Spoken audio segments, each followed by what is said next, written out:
Good afternoon, and thank you for attending today's seminar. We will get started in just a moment. We'll allow time for people to log in.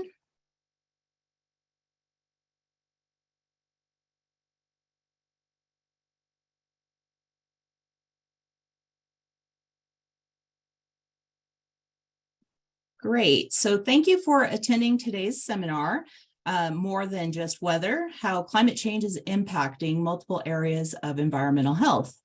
My name is Nicole Dutra Marquez. I'm a senior project coordinator for the National Environmental Health Association. Let's begin by reviewing today's agenda. Leading off will be Doug Farquhar with a welcoming and introduction to today's webinar. Next, Jenny McAdams will introduce today's speakers. We will then move into the presentation session. It will be followed by a Q&A session. We will end today's webinar with announcing a couple upcoming webinars all of you may be interested in attending, and close with a note about this year's annual educational conference in New Orleans. Allow me to cover a few housekeeping items before we get started. This webinar is being recorded. The webinar recording will be uploaded onto the NEHA website. We encourage each of you to participate in the Q&A session following the presentations. Please utilize the Q&A box to drop in your questions. At the conclusion of the seminar, you will receive a link to take part in an evaluation where you will be able to provide feedback and comments on today's seminar. With that, I will hand it over to Doug Farquhar. Thank you very much, Nicole. I appreciate that. On behalf of the National Environmental Health Association, welcome this afternoon. This is a very important topic and something that we are very much committed to. Our policy statement on the issue talks about how our commitment to the climate change is occurring out there and our beliefs in how climate change should be addressed and how important it is and how it will impact the environmental health community. Our speakers today, Ashton, Sarah, and Dr. Conkle, are all longtime NEHA members and showing the depth and breadth of our expertise in this area. With that, thank you again for joining us this afternoon. I would like to turn it over to Jenny. Thank you so much, Doug. And thank you so much to our speakers who have volunteered their time today to speak to us about these issues. I'm really pleased to introduce everyone to them. Our first speaker is Sarah Fink, who is a registered environmental health specialist who has been working in vector management at the local level for the past 5 years. She recently became the program manager over solid waste and vector at Delaware Public Health District. Previously, she worked at Franklin County Public Health as the vector program coordinator and then as the community environmental health section supervisor. In her local public health roles, Sarah has been responsible for mosquito and tick surveillance and control, as well as public outreach and educational efforts regarding vector-borne disease prevention. Sarah has a bachelor's in public health with a specialization in environmental health from Ohio State's College of Public Health. She also serves as the president of the Ohio Mosquito and Vector Control Association. Our second speaker is Ashton Albin. She's a scientist for EA Engineering, Science and Technology, Inc., PBC, who specializes in the connection of the environment, public health, occupational safety, and industrial hygiene. EA, a public benefit corporation, provides Ashton the opportunity to pursue her passion of service while working at the crossroads of disciplines, including EHSS, industrial hygiene, food safety, and occupational health and safety. Ashton serves as the current president of the American Industrial Hygienist Association Chesapeake chapter. She also serves as the liaison for the Women in Safety of Excellence American Society of Safety Professionals Chesapeake chapter and is the Women in Safety Excellence American Society of Safety Professionals Region 6 representative. She is a registered environmental health specialist and registered sanitarian, active member of the National Environmental Health Association, as well as a board member of NEHA's National Climate Committee. She has a Master of Public Health from the George Washington University, focusing on environmental and occupational health in connection to climate change. She also has a master's in environmental science and policy with a concentration in climate change from Johns Hopkins University and a BS in biochemistry with a minor in leadership from Baylor University. Our third speaker today is Dr. Steve Conkle, a professor and environmental health practitioner with decades of experience and degrees in architectural engineering from the University of Colorado Boulder, city and regional planning from Harvard Graduate School of Design, and MIT in environmental policy and conflict resolution. He designs solutions to climate and health risks, including policy and program development and assessment. He's expert in socioeconomic impacts of policies, programs, and projects across Alaska, especially in the Arctic. He's a technical advisor in climate and health for NEHA and a national expert in climate and health adaptation and mitigation, focusing on Alaska and 8 circumpolar North countries. Dr. Conkle has worked on policy and research and development projects with the National Center for Environmental Health and 2 Department of Energy national laboratories, Oak Ridge National Laboratory in Oak Ridge, Tennessee, and the Pacific Northwest National Laboratory in Richland, Washington. His governmental experience includes work as a policy analyst in Anchorage, in Alaska, Office of the Governor during the second administration of the Honorable Governor J.S. Hammond. With that, again, it is my pleasure to have all these speakers here today, and I'm going to turn it over to Sarah, our first speaker. Yes, well, thank you, Jenny. And you had me covered and clarified that I am from Ohio. It is confusing. We're Delaware County, Ohio. Yeah, I'm going to talk a little bit about vector control. And this is more from an environmental health or AHS perspective. So hopefully I have some good actionable items for everyone that you can take back to your own health departments or agencies. And obviously climate change has vast impact on different areas of vector control. So I'm just going to focus on a few specific examples. Next slide, please. So why do we care about vector-borne disease? Just in case you're not aware, vector-borne diseases are on the rise. We've been seeing them almost duplicate over the past 10 to 15 years or so. The majority of those, about 77%, are tick-borne diseases, with 80% of those being Lyme disease. Some of these infections are new pathogens that are being identified in the US for the first time. So not only are we getting more diseases, we're getting more cases of those. I just have a graph here on the bottom that is from CDC, did an excellent report back in 2018 about the rise in vector-borne disease, if you want to consult it. And then I also just wanted to let people know about our local situation here in Ohio. We are seeing cases of Lyme disease increase very rapidly, and that also expand across more areas of the state. Next slide, please. And obviously climate change is a factor in this increase in vector-borne disease. So we're looking at things like expanding range of vector species, more intense, more often rain events, changes in precipitations, and the opposite even can have an impact.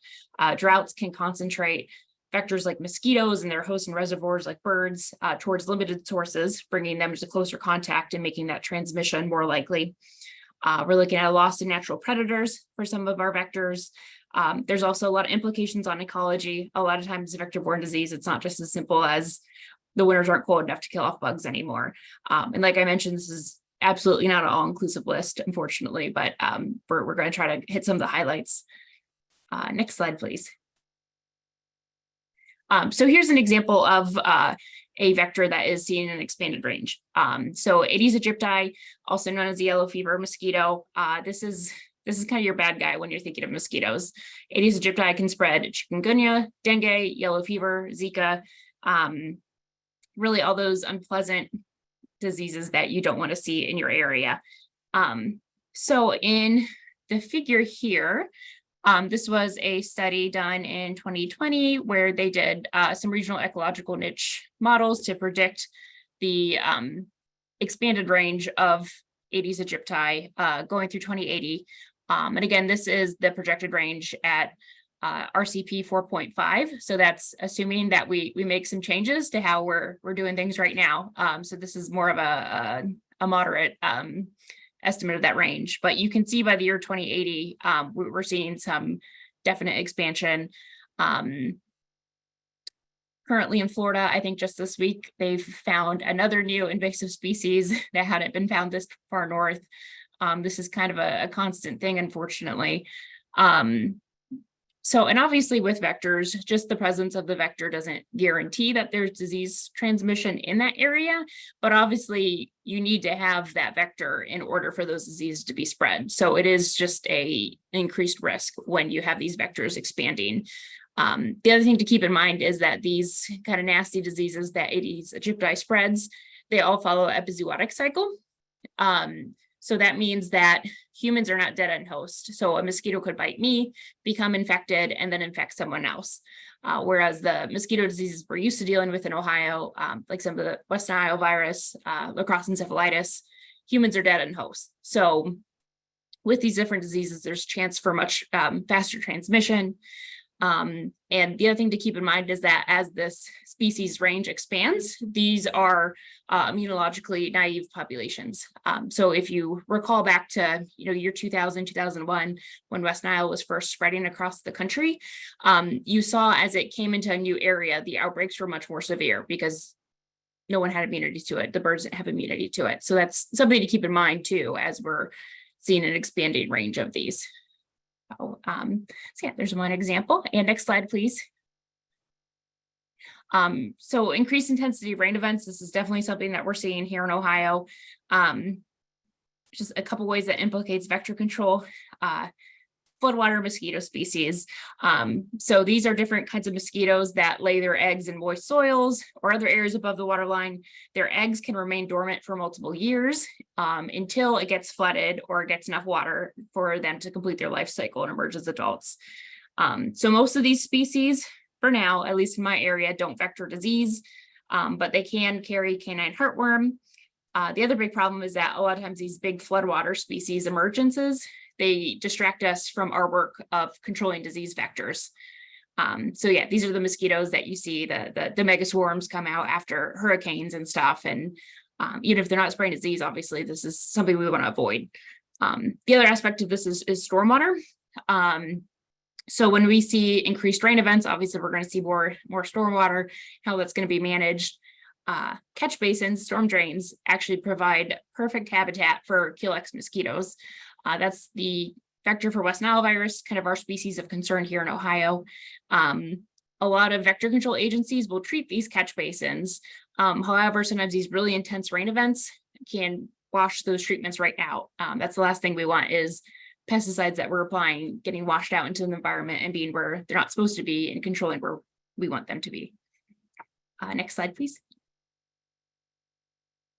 And sometimes it's a little more complicated. So I wanted to give the example of Lyme disease. So the vector for Lyme, at least in our section of the country, is Ixodes scapularis, the black-legged tick. And a lot of people think like, oh yeah, this tick is surviving winters. Well, this tick is actually very well adapted to cold winters. You can see in my map there up in the corner, that's a map of reported Lyme disease cases. So we've had Ixodes scapularis kind of merging from these areas that are actually much colder than we are in Ohio, the upper Midwest, New England, and they are moving across the country, and we're kind of in a zone of convergence here. So these ticks are well adapted for cold weather. However, there's a lot of other factors in play here. So the reservoir for Lyme disease is the most common one is the white-footed mouse. With shorter winters, warmer weather, that lengthens the breeding season for white-footed mice.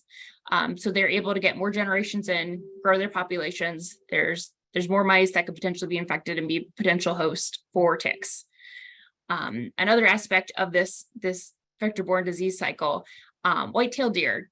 So white-tailed deer, they cannot be infected with Lyme disease, but they do play a very important role in keeping these population levels of black-legged ticks high. They're kind of the preferred host of adult black-legged ticks. That's why they also call them deer ticks sometimes. But you will see deer, so black-legged ticks like to mate on their final host. So sometimes you can find deer that have multiple mating pairs of Ixodes scapularis on them, and then they'll drop off and lay eggs. So areas where we have more deer, we're going to have more ticks. And sorry, this is going along here. Okay, so keep in mind, more deer, more ticks. Another thing that we're seeing with climate change is that it's very beneficial to some of our invasive honeysuckle. I don't know about where you are in your areas, but I know here in Ohio for the past month or so in spring, most of our forests have looked like this. Very few leaves on the trees. All the invasive honeysuckle is already bloomed, proliferating, doing well. So actually there's been quite a few studies done that show that invasive honeysuckle, Japanese barberry, a couple other invasive plants have actually been associated with higher concentrations of deer and higher concentrations of ticks. So that very thick underbrush is providing really good habitat for deer, other hosts like mice. And so you're seeing a bigger concentration of ticks there and these hosts. So you're having kind of all the ingredients you need for increasing rates of Lyme disease in ticks, kind of all being concentrated into one area. And then lastly, I've mentioned black-legged ticks are very hardy for winters. They take 2 to 3 years to complete their life cycle. During the winter, the adults will come out as long as air temperature is above freezing. Here in Ohio, more and more often, we are getting these nice warm days, January, February, December, where it's upper 40s, 50s, 60s. People go out and hike. People aren't thinking about, oh, I need to put on my bug spray. I need to tuck in my socks. They don't think about ticks in December and January and February.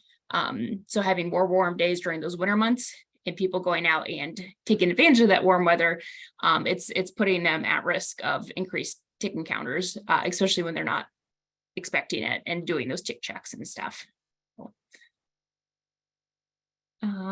And let's see, next slide here. I just had a few kind of actionable items that you can take at the local level. That's what I really love about vector control, is that we can actually take some direct interventions to help stop some of this stuff. So if you're not already, I really encourage you to start monitoring for invasive Aedes species.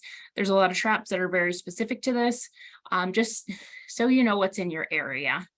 Even if they're not here yet, you don't know when they may come. I also encourage people to develop relationships with stormwater agencies or water conservation groups. In my past role, we partnered a lot with our local soil and water conservation district. A lot of people are out there are doing really awesome work, encouraging people to kind of, mitigate some of these impacts of climate change, like rain barrels and stuff, which is great. However, we just want to make sure that as more people are putting out rain barrels and stuff, that we're not breeding excess mosquitoes. So we would kind of help them with some of their guidance, and we even gave them packets of mosquito dunks, larvicide, to distribute with those free rain barrels that they're giving out to people. I would also encourage people to monitor effectiveness of those catch basin treatments. Again, we want to make sure with increased rain events, as that stormwater is getting washed out faster, just kind of keep an eye on that, and make sure that you are controlling those mosquitoes. I also encourage people to kind of combine some of these different strategies. So one thing I did at Franklin County, we did these tick check stations in our local parks, where it's a jar and a stick with some rubbing alcohol. It just serves as a great visual reminder for people to check for ticks. If they're finding ticks, it's a safe way for them to dispose of them instead of just flicking them off into the parking lot or nearby. And it also provides passive surveillance for us. So, just get a little creative and combine some of these strategies. It really helps out and kind of brings other people into the fold and gets them engaged. And next slide, this should be my last slide. Yeah, so thank you so much again. And again, there's probably 1,000 more ways that climate change is impacting vector control, but hopefully that was helpful for you. And thank you again so much. I'll send it over to Ashton. Thanks, Sarah, and thank you, Jenny, for the introduction, and thank all of you who have joined us today in celebration of Earth Day.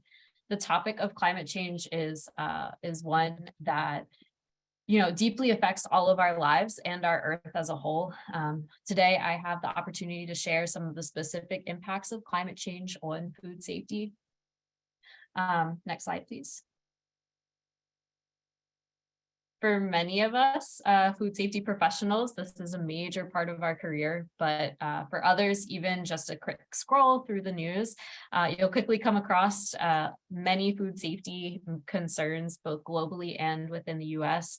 These are just a few of the headlines from the past 6 months that highlight some of these concerns, including topics related to foodborne illness, pesticides, algal blooms, all of which are exacerbated through climate change, and all of which are going to be discussed in a little bit more detail today. Next slide, please. So as humans continue to impact the environment, and climate change, describes the changes in the climate that we're experiencing, the driving forces behind some of those changes, including increased levels of carbon dioxide and greenhouse gases, are affecting rainfall variability, prompting floods and droughts, temperature shifts, sea level rise, shifting salinity, all of which can be seen throughout the globe. And although in the US we have seen these effects firsthand, I will mention that there are many throughout the world, particularly in low middle income countries, that experience these at with exacerbated impacts. So although today's presentation is going to focus around the US, I do encourage each of you to consider the greater global impact of climate change and specifically the impacts to food safety and food security throughout the global sphere. Next slide, please.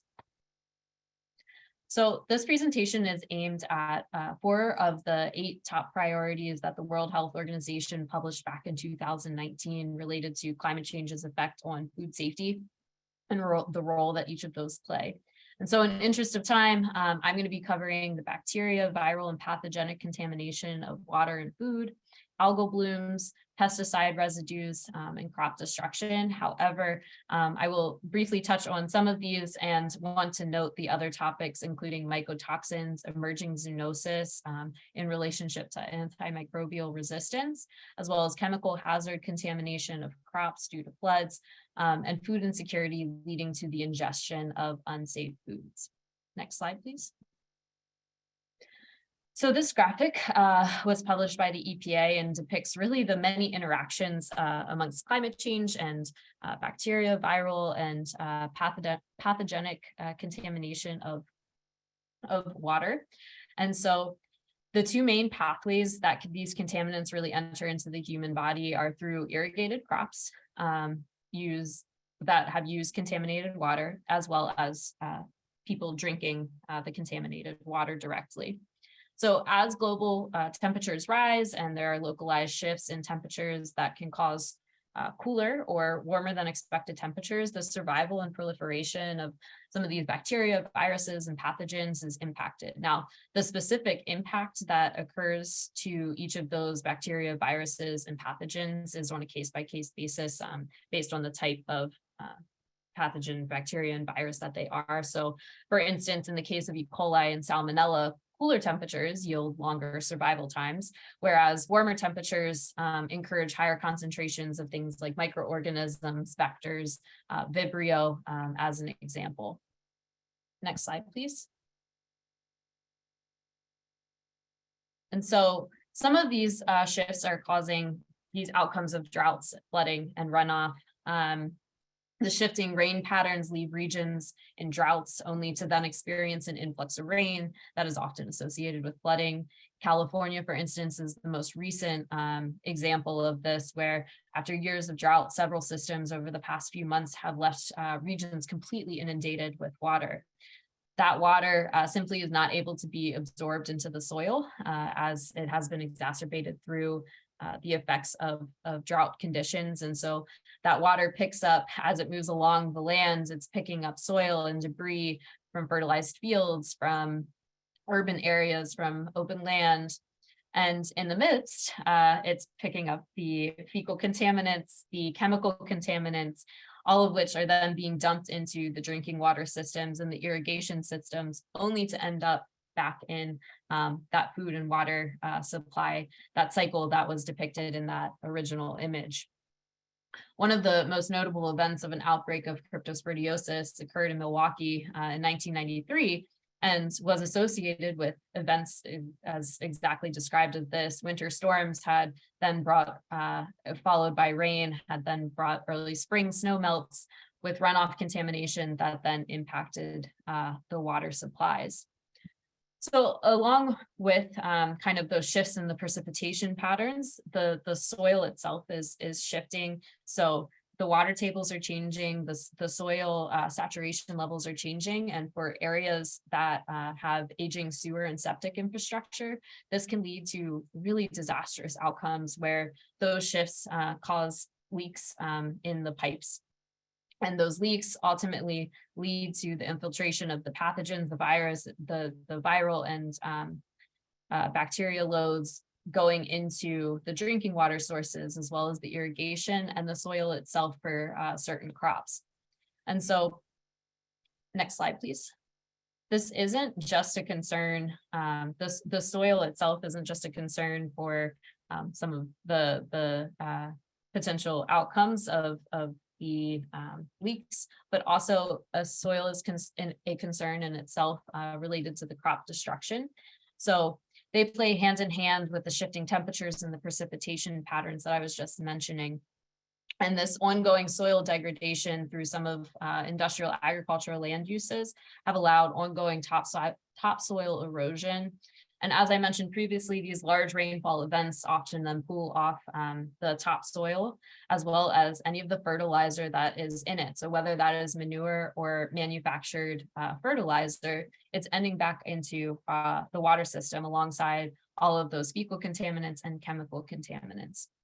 So unfortunately, an additional thing that is happening as those fertilizers are being used for nutrients, the soil that is being removed alongside those nutrients is depleting the land of nutrients. And so that ultimately impacts the nutrient indices that are found in crops themselves. So this is leading to lower nutrient availability and density for crops, some staple crops like rice and wheat, where protein is, we're seeing decreases in protein and zinc, some of the key nutrients for human consumption. And this is being coupled with the actual physical crop destruction, where the runoff from these fields has no stopping ground. So the crops are actually being pulled out of the ground or flattened.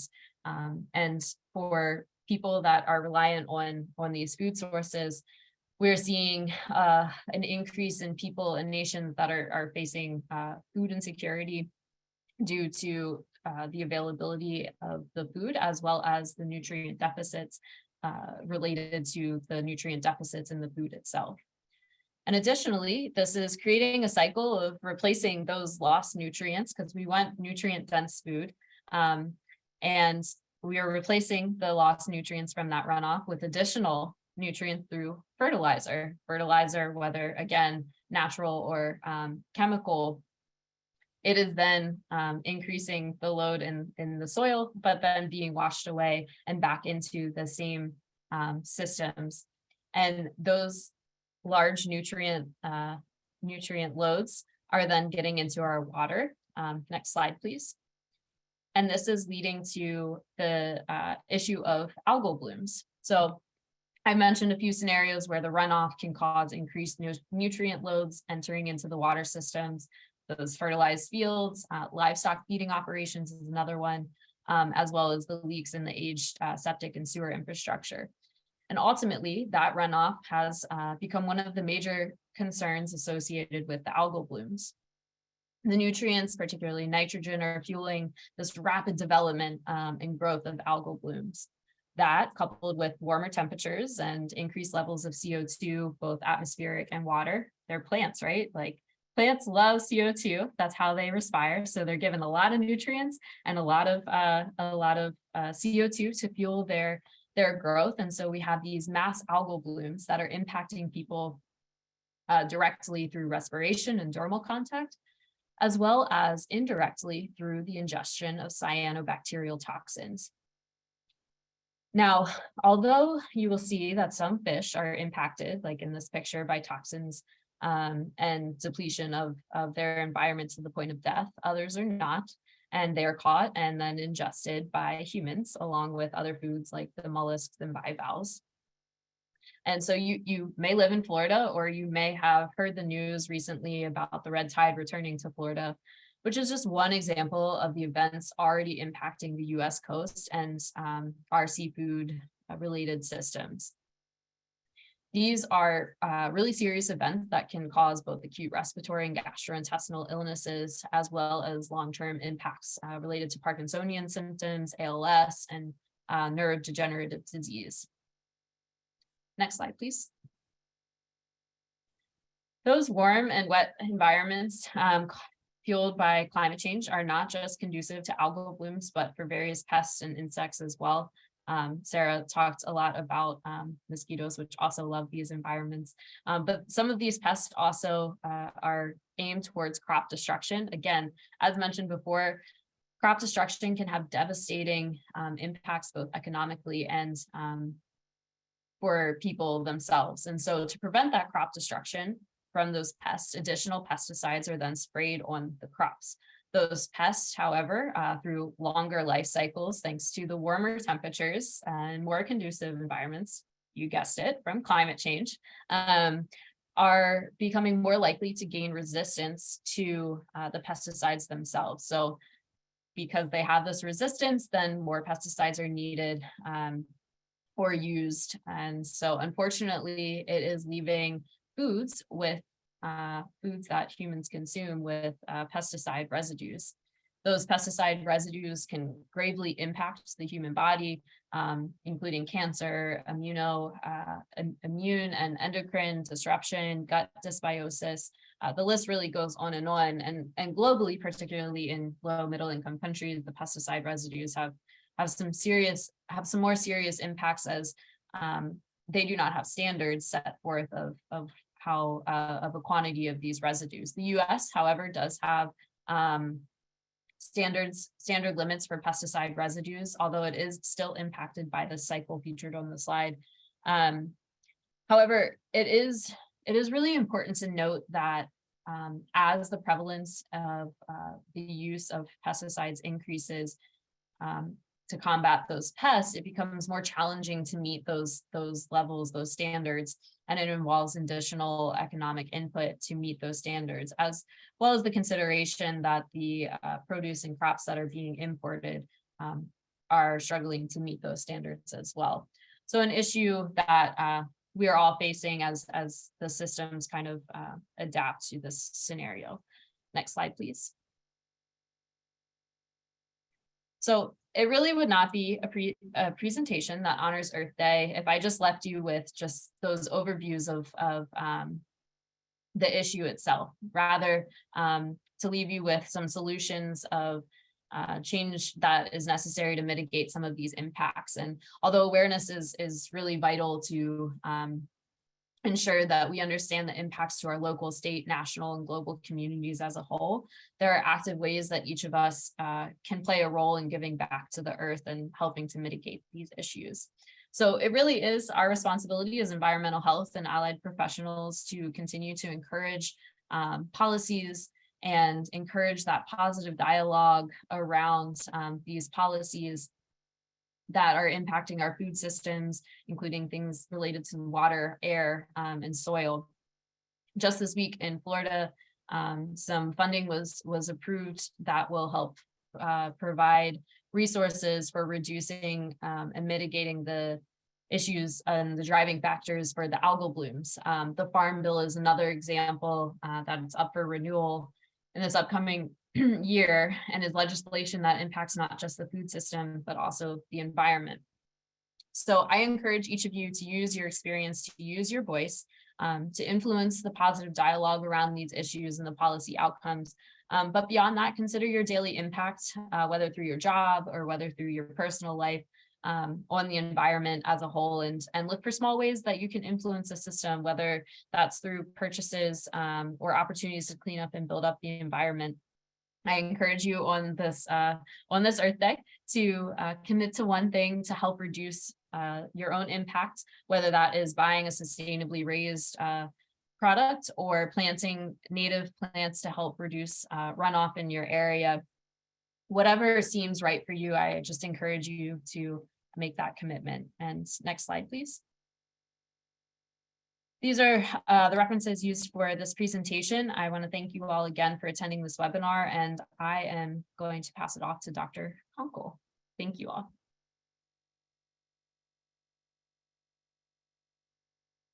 Okay, great.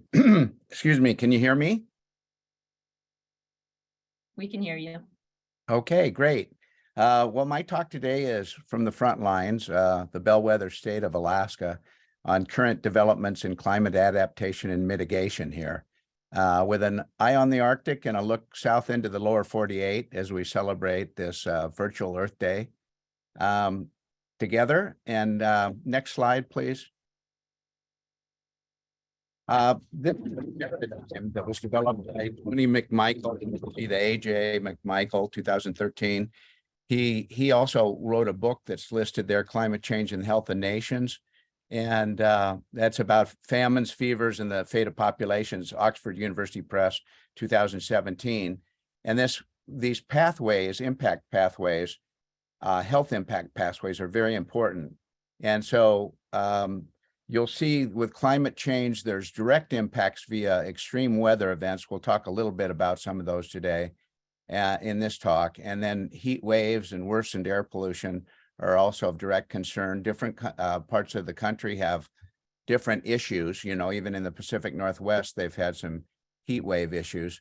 Here in Alaska specifically, glaciers and river flows and ocean temperature, pH, currents, acidification, sea level rise. We've got a plethora of physical, environmental type issues driven by climate change.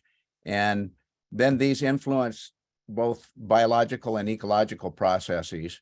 And so there's also health impacts in terms of injury and death and mental stress, like from hurricanes or wildfires, heat stress, and infectious disease. We've talked a little bit about how things are changing with vectors and how our food supply is affected. And there's ecological changes in food yields and water quality and mosquito populations, those kinds of things. Finally, one of the things that we've seen, especially with Hurricane Ian and others, and certainly going back to 2004 and Hurricane Katrina, is on the far right on the upper, the property damage and lower productivity and jobs, displacement. And globally, one of the real issues is resource-related conflict and warfare associated with control of resources and these changes in the environmental conditions. So it's important to develop a health impact pathway for your state to be able to prioritize. Next, the current developments. Let's go next, yeah. There are news here from Alaska on ecosystem services and biodiversity. This was dealt with in an executive order that came out of the Biden-Harris administration the first week when they were installed in office. And we're concerned about the percentages of these that we're losing. And as we know in environmental health, climate change is an amplifier of these impacts. And we get all of our basic services affected, like food and food inspection, food security, hazardous waste. It goes on. But here in Alaska, we've been particularly concerned in the last couple of years with red king crab and golden king crab seasonal fishing closures.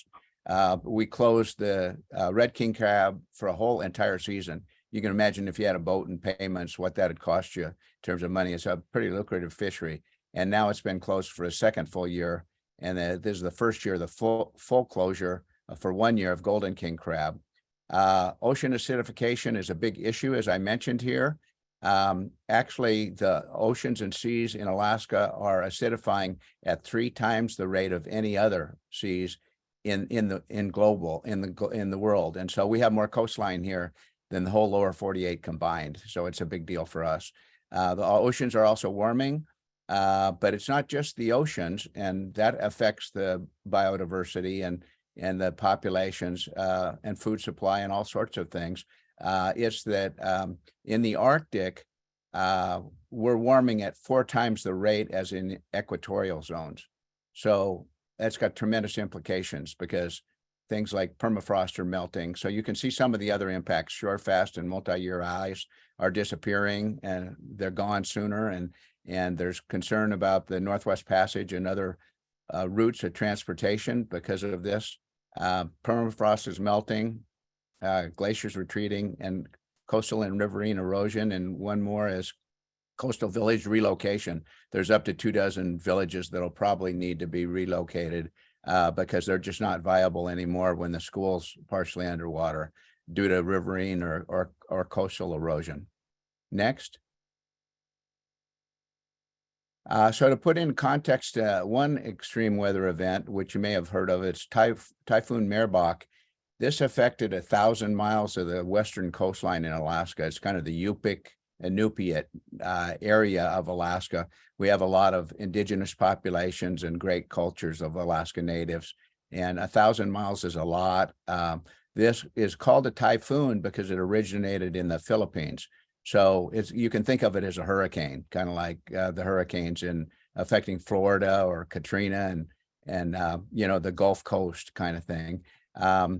It did destroy a lot of fish camps. I know in Nome proper, the airport was under 5 feet of water, so it's not the greatest extreme weather event ever, even in Alaska history, but it's significant and it's costly in terms of the tens of millions of dollars to fix all of this infrastructure, and a lot of people have lost even their food source, kind of thing.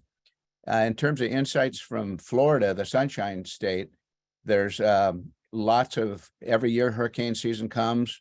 Unprecedented flooding and inability to insure property are big deals. And so we've learned about this in the Climate and Health Committee, and we'd welcome people that are interested in this issue and others joining us.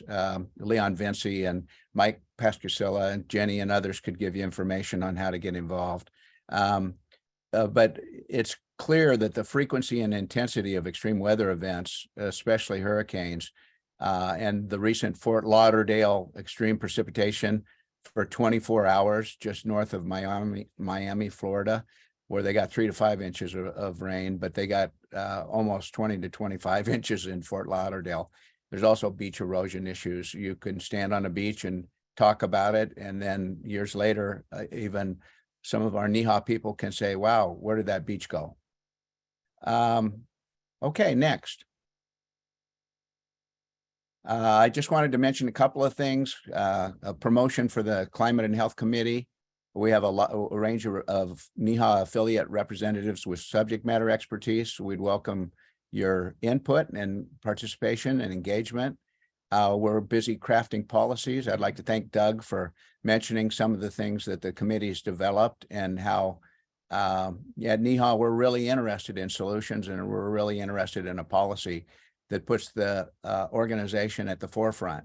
And we have a jam-packed program for NOLA, that's New Orleans, Louisiana, the AEC, and it's July 31st to August 3rd, and today is the last day for early bird registration. So if you want to save $170, or you're a student and you can get that student rate, I'd go for it. Next. What else in Alaska? Well, we just had a brilliant 3-day conference. I love these. I was the local executive for the 20th World Congress of Epidemiology, August 17th through 21, 2014, where our track was climate and health. And we had 1,000 delegates from all over the world. And so here we are in 2023, and we had another 1,000 delegates from 25 countries. And the Arctic Council countries were well represented, as were places like Singapore and Japan that are interested in Alaska for its resources and transportation issues, shipbuilding, all sorts of things. The Arctic countries, there's 8 of them. It's the president of it is Russia. As you can imagine, things have changed since the invasion of Ukraine, and they've changed with NATO. They've changed with the Finnish border, of the Finns joining NATO. And so there's still a lot of circumpolar North countries that are committed to cooperation in this being a region of peace, but increasingly security and territorial fights and even resource conflicts are on people's radar now. And I just wanted to mention some of the brilliant people that came to this meeting. There's a new Ted Stevens Center for Arctic Studies in Alaska. They were well represented. And Dr. John Holdren is shown on the right in this picture with Gazelle and Simon of Stable Ice. They are solving permafrost issues, and that's me next to Simon on the left. Also Larry Hinsman with polar programs in the Office of Science and Technology Policy. And we now have a U.S. ambassador to the Arctic, Dr. Mike Shrega, who used to be head of, he was a high official at University of Alaska Fairbanks. Next. Okay. So this is one of McMichael's sayings that's always occurred to me as tremendously important. We've got to adapt, and we've got to do incremental things. Policies drive budgets, budgets drive projects. You know, we need solutions. This is here in Alaska. We don't debate whether climate change is real or it's happening. It's just too obvious to the entire population. But mitigation must focus on the cause behind the causes. So it's a way of thinking about root causes. And I think McMichael and his paradigms and his thoughts was one of the brilliant minds who was in environmental health. And he's also a world-class epidemiologist. And he actually died in 2017, about 30 days after that World Congress of Epidemiology that we held here. Next. So in conclusion, Alaska continues to show impacts and developments at the center of the climate and health interface, and the Arctic matters. We need this on our radar screen. Why? You know, we've been dealing with OPEC and oil and energy policy for a long time, and that's the problem with having a source like OPEC. But the Russian invasion of the Ukraine has just changed a lot of things in terms of geopolitics. So we in the United States need to be the preferred provider of choice, and we need to collaborate with other countries if we're going to have a chance of holding the temperature to 1.5 degrees C, you know, and that's really important for environmental health, that we don't lose our ecosystem services.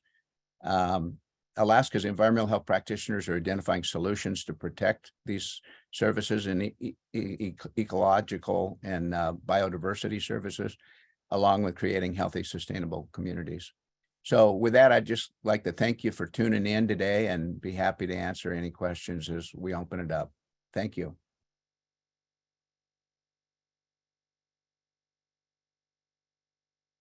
Thank you so much, Dr. Conkle, and thank you to everyone who's participated and spoke today. I know there's a lot of questions I see, so we'll dive right in. And if we don't get to everything, please feel free to reach out to the panelists. I think they all left their emails at the end of their presentation, but certainly we can add them to the chat. So I'll go ahead and get started. The first question is for Sarah. If somebody's county does not have any sort of vector control program, what would you say are the first steps to starting a program like this? I think some of your first steps, I think the basis of any program is surveillance. So if you're able to get some mosquito traps, even if you can't buy traps, there's a lot of ones you can kind of create on your own. Tick draggings is as simple as having a white cloth. You can even take like a pillowcase behind you. There's also a lot of great opportunities to kind of help new programs out. I would encourage you to reach out to like either larger counties in your state or your state Department of Health. NACCHO has a really fantastic vector collaborative mentorship program where they pair you up with someone who's experienced and similar size to you. And I know even relying on interns, thankfully mosquitoes are out during the summer when interns are available.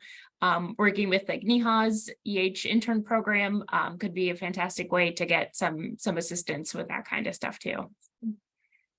Thank you. And somebody also asked about the tick check stations. Would you mind dropping your email in the chat and they can reach out to you? Sure. Thanks. The next question is also for Sarah. Discussing the North American new ticks that you discussed and the new pathogen that was just observed in the mosquitoes, can you say a bit more about how Ohio is seeing new infectious disease burden that's not around 10 to 15 years ago? Yeah, so I think ticks are actually a really good example of that. Up until about 20 years ago, we really only had one species of tick that could cause medical issues, American dog ticks. Very low percentage of them were infected with Rocky Mountain spotted fever. In the past 10 to 20 years, we've seen black-legged ticks, the vector for Lyme, and a lot of other nasty bugs come in through the east through Pennsylvania and kind of spread westwards across the state. We're also seeing Lone Star ticks moving into southern Ohio. They can carry ehrlichiosis. They can cause alpha-gal, that red meat allergy that you may have heard about. We're also seeing Gulf Coast ticks now even, and Gulf Coast ticks can be easily mistaken for common dog ticks, and they carry a slightly different form of spotted fever too. And lastly, we have another new invasive species, the Asian longhorn tick, which thankfully not found to carry any human pathogens yet in the US, but in its home range, it is possible carrying some. So yeah, I think that one of the biggest issues is that Ohioans are used to dog ticks that don't really are a pretty low disease risk when it comes to ticks, and also are very large and easy to find because they always go for your head. But black-legged nymphs that spread Lyme, they are teeny tiny.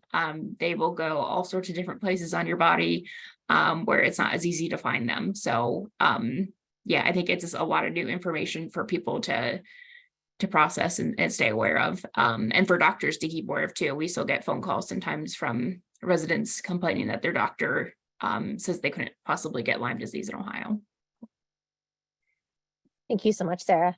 This next question is for Ashton. Ashton, in addition to the water-sun growth cycle that you discussed very effectively, heat is another aspect which has been shown to deplete nutrients from crop harvests. Thus, the climate impacts from intense heat comprise a major concern in the quality of the crop yield. Can you say a little bit more about those aspects and the impacts from the climate? Yeah, so there are so many aspects that go into the discussion of agriculture in general, and too many to fit into just even an hour presentation.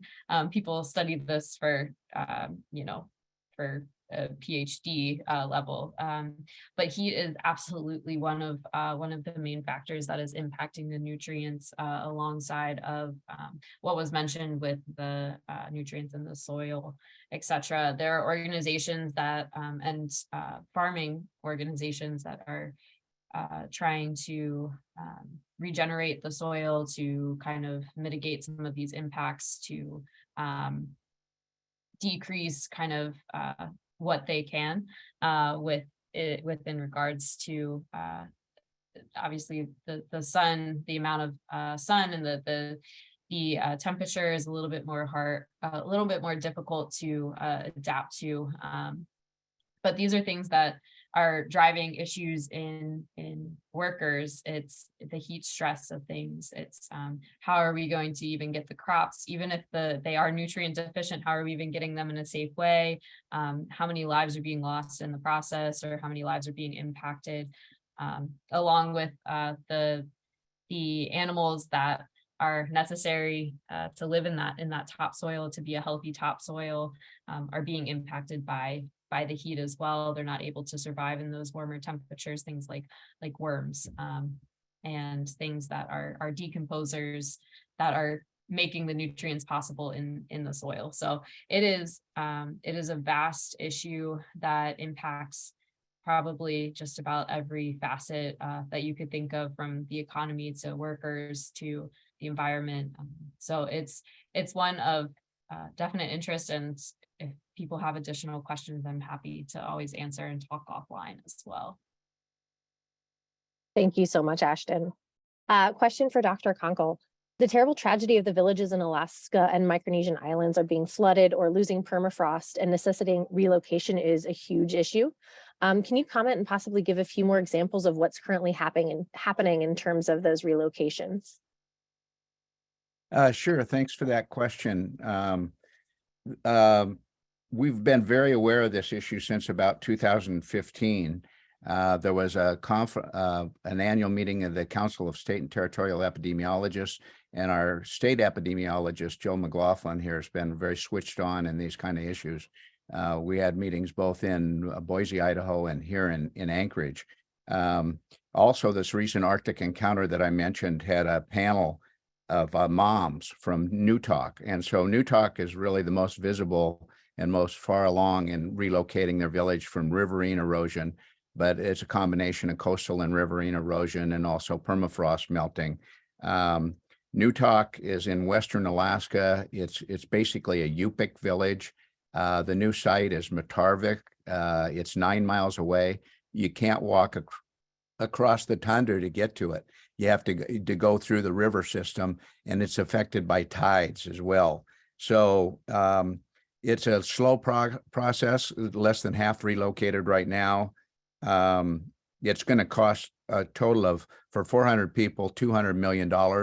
So although we have things where we respond to disasters like Hurricane Sandy, and there's 50 billion put into places with lots of people, we don't tend to, slow moving disasters, we don't tend to fund them in advance to avoid these kind of impacts, nor is the money there to really relocate the village. And this is a more common phenomenon in places like southeastern Louisiana with some native populations outside of New Orleans.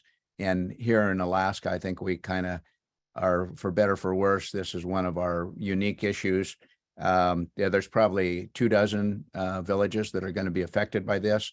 Things like the schools that are no longer accessible because they're underwater due to policies where we located the schools, and sometimes they were at former fish camps and things like that. So I think you're right, Leon, this is kind of tragic, but one of the things I heard from the moms that struck me is they said, we are patriots, and they said, we're Americans. And I think they deserve our attention rather than just focusing on the big, most costliest, disasters. And there's more of this coming because we're losing shore fast ice and multi-year ice, and permafrost is melting. And so I really admire Simon and Gazelle, because they're working to kind of maintain the integrity of structures and the coastline where we can. But this work is all in progress at this point.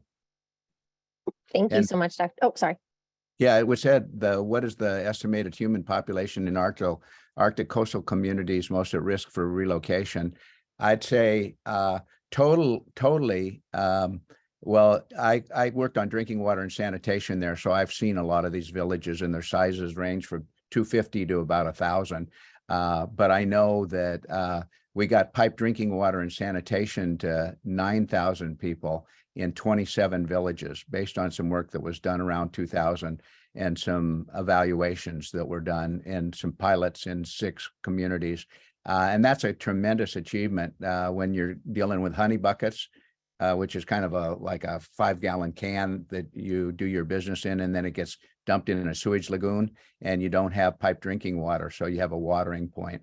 There's probably 25,000 people in rural Alaska in communities all over the state that don't have access to pipe drinking water and sanitation. And there's a significant percentage of those villages that are located on the coast or on rivers or in places where structures are falling into the ocean or wherever because of permafrost. So we have to do more research, but the numbers are relatively small, but there's 227 villages and tribes in Alaska. So it's a small problem over a big area. Oh, that's a great way to put it, Dr. Conkle. Thank you. With that, I know we might have had 1 or 2 more questions, but again, please feel free to reach out to the panelists for those answers. And I will turn it back over to Nicole at NEHA for some final thoughts. Great. So NEHA will be hosting 2 upcoming webinars, one addressing the impacts of climate change using NEHA's CHAMP program on April 27th, and integrating climate justice into environmental public health programs on May 11th. I did drop both of the links for the registrations into your chat box. Next slide. This year, NEHA is hosting our 86th annual educational conference in New Orleans, Louisiana, July 31st through August 3rd. The theme is Raise the Voice of Your Environmental Health Workforce. The AEC provides a unique opportunity to network with hundreds of environmental health professionals and those just beginning their careers in environmental health. More details can be found at neha.org/AEC. Once again, AEC pre-conference offerings will include the Climate for Health Ambassador Training, which will be held on Monday, July 31st. And this year, we will also host a Climate for Health Ambassador Debrief session, which will provide opportunities to engage and network with others in the field and focus on strengthening communication skills and research-based messaging strategies. Thank you all for attending today's seminar. Please complete the evaluation for today's seminar. You will receive the link to the survey after the seminar ends. We would greatly appreciate your feedback, comments, and recommendations. Thank you again. We hope you enjoy the rest of your day.